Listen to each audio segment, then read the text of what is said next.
대표적으로 제가 책에서도 그렇고 유튜브에서도 언급한 방법론이 있는데요. 그루핑 암기법과 새치기 암기법이 있습니다. 쉽게 말해서 이제 교과서에 있는 내용 그대로를 순서대로 외우는 게 아니라 의미 있는 것대로 그루핑을 하고 그리고 의미대로 순서를 바꿈으로써 외우면은 쉽게 외울 수가 있습니다. 예를 한번 들어보면요. 간질환이 있을 때 임상적 징후가 몇 가지가 있는데요. 뭐 황달도 있을 수 있고 뭐 침샘이 부을 수도 있고요. 그리고 복수가 찰 수도 있고 발목이 부을 수도 있고요. 그리고 잇몸에 출혈이 일어날 수도 있는데요. 이를 단순하게 그냥 교과서에 주어진 순서대로 외우게 되면 잘 까먹게 되지만 이제 몸에 비슷한 부위에 있는 걸 그룹으로 묶고요. 아니면 몸의 위부터 아래 순서대로 이렇게 순서를 바꿔서 외우게 되면은 그냥 눈을 감고 그 부위를 상상하면서 다시 떠올리면 쉽게 외운 것을 꺼낼 수 있기 때문에 저는 이 방법을 주로 권하고 있습니다. 뭐 예를 들면 잇몸 출혈이랑 침샘이 붙는 건 얼굴 쪽이잖아요. 그걸 하나로 묶어서 외우면 나중에 꺼낼 때도 한꺼번에 바로 잘 꺼낼 수 있기 때문에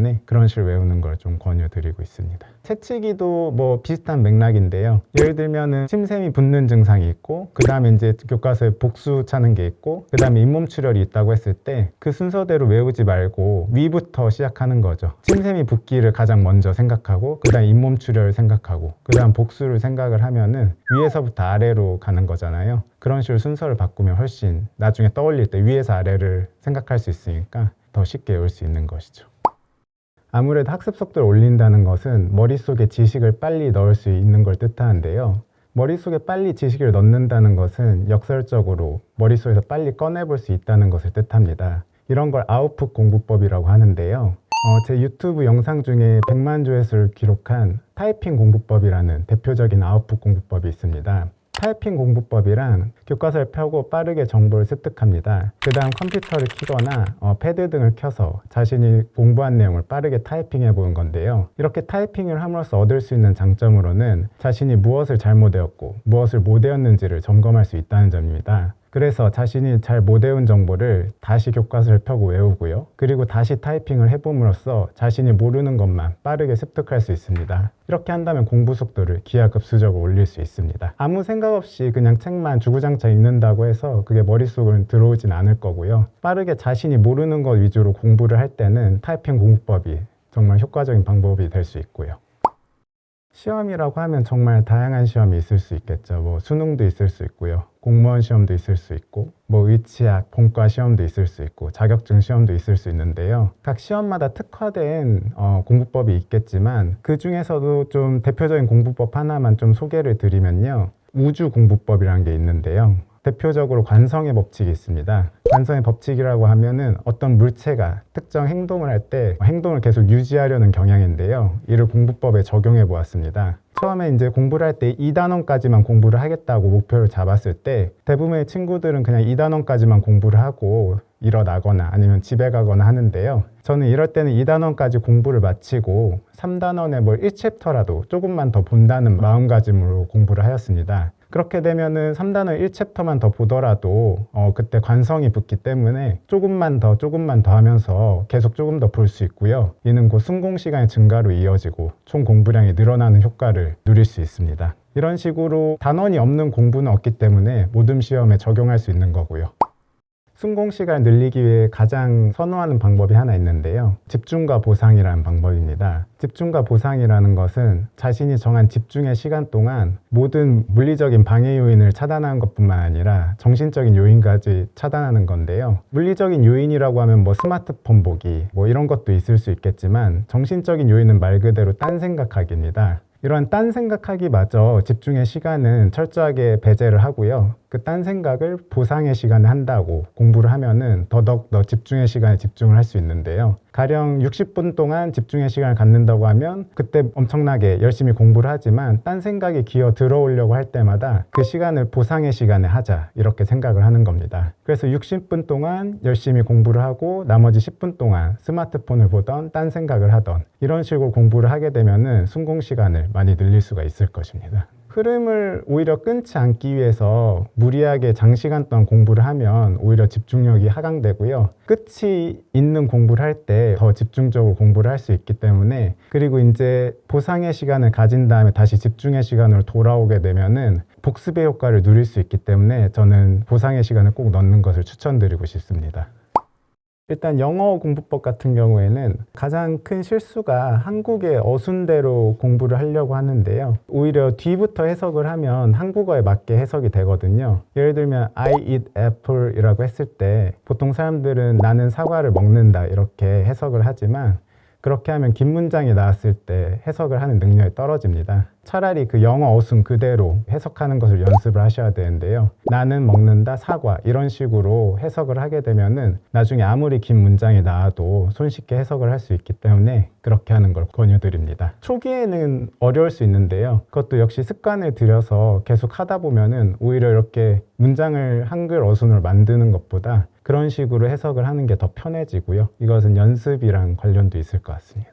수학 공부법은 단순히 문제를 많이 푼다고 실력이 느는 건 아니고요. 일단 머릿속으로 구상을 하는 연습을 해야 됩니다. 어떤 문제를 봤을 때 나는 이런 프로토콜대로 풀어야겠다는 것을 먼저 개념을 가진 다음에 푸는 연습을 하셔야지, 단순히 손이나 아니면은 뭐 펜을 갖고 먼저 푼다고 해서 그거는 한계가 있을 수 있고요. 네, 수학 공부법은 항상 내가 어떤 프로토콜대로 풀지를 머릿속에 정립을 한 다음에 시작을 하는 연습을 하길 권유드립니다. 한 문제를 풀더라도 어떤 논리를 갖고 어떤 순서대로 풀지를 생각하며 푸는 게 장기적으로 실력을 늘리는 데 좋다고 생각을 합니다. 저도 고등학교 때 수학 성적 올리기 위해 많이 노력을 했는데요. 심지어 한 문제를 고민하기 위해서 샤워를 하는 동안 그 문제에 대해서만 생각하고, 학교를 가면 뭐 대중교통 이용할 때 그 문제에 대해서 생각하고, 그런 식으로 한 문제 한 문제를 좀 소중히 여기는 태도가 수학 성적과 직결됐던 것 같습니다. 일단 작은 성취의 경험을 한 번이라도 해본 사람이 끝까지 하는 경향성이 있다는 걸 발견하였습니다. 저로 예를 들면 저도 공부를 하기 싫을 때가 굉장히 많았지만 대학교를 제가 수석을 졸업을 했거든요. 근데 제가 뭐 공부를 적당히 열심히 했을 때는 뭐 이 정도까지만 해야겠다 생각을 했지만, 어느 날 한 학기 성적표를 뽑아보니까 그 학기 성적이 수석이더라고요. 그때 굉장히 짜릿함을 느꼈고요. 이 짜릿함을 계속 간직하고 싶어서 매 학기 훨씬 더 열심히 노력을 할 수 있었고요. 그게 포기하지 않은 원동력이 될 수 있었던 것 같습니다. 그래서 작은 성취의 경험을 하나하나 좀 쌓아가는 게 장기적으로 포기를 하지 않게 하는 그 힘이 되는 것 같습니다. 저도 제 스스로 게으르다고 생각하는데요. 그럼에도 불구하고 열심히 노력을 하는 방법을 스스로 터득했는데요. 그 대표적인 방법이 장소를 이동하는 거거든요. 예를 들면은 학교 갔다 와서 공부하기 싫잖아요, 집에서. 그럼 바로 스터디 카페나 도서관으로 바로 이동을 했어요. 이동을 하면 어쨌든 그 자리에서 공부를 할 수밖에 없기 때문에 더 집중을 할 수 있고요. 그리고 걷는 것 자체가 뇌를 또 리프레시 해주는 측면이 있기 때문에 장소로 옮겨 다니는 것은 굉장히 좋은 전략이라고 생각합니다.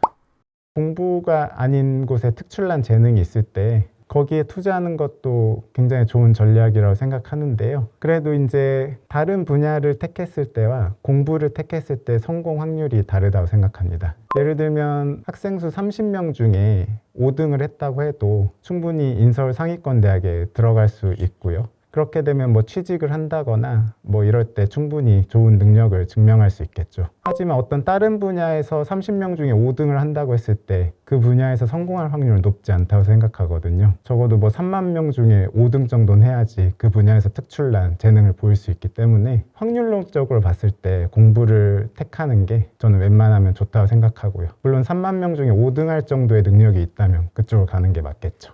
공부를 잘해서 좋은 점은 일단 공부를 잘하는 능력을 갖추게 되는 걸 생각을 하거든요. 우리 인생에는 굉장히 많은 단계가 있잖아요. 뭐 초등학생, 중학생, 고등학생, 대학생, 대학원생 이런 식으로 가는데, 어느 한 단계에서 공부를 잘하게 되면은 당연히 그 다음 단계에서도 공부를 잘할 수 있게 되거든요. 그렇게 되면은 아무래도 이제 그 다음 단계에서 공부를 잘하는 만큼 나머지 시간을 더 나를 위해서 시간을 쓸 수 있게 되는 걸 깨달았거든요. 예를 들면 제가 대학교 때 쌓은 공부 실력이 대학원에서도 그대로 쓸 수 있게 되었고요. 만약에 대학교 때 공부를 좀 제대로 못하고 대학원에 갔다면 대학원에서 엄청 더 많은 노력과 시간을 요했을 것 같은데요. 그렇게 내 능력을 키워가는 것 자체가 나에게 많은 자유도를 준다고 생각하기 때문에 공부를 잘하는 건 굉장히 중요하다 생각하고요. 이는 학업이 끝나고도 마찬가지인 것 같아요. 공부를 잘하는 능력을 갖춘 사람이 이제 사회로 나왔을 때 어떤 정보든 빠르게 습득할 수 있고 그만큼 더 다른 곳에 에너지를 투자할 수 있다고 생각을 합니다. 제가 동기부여를 할 때 가장 강조하는 이론이 하나 있는데요.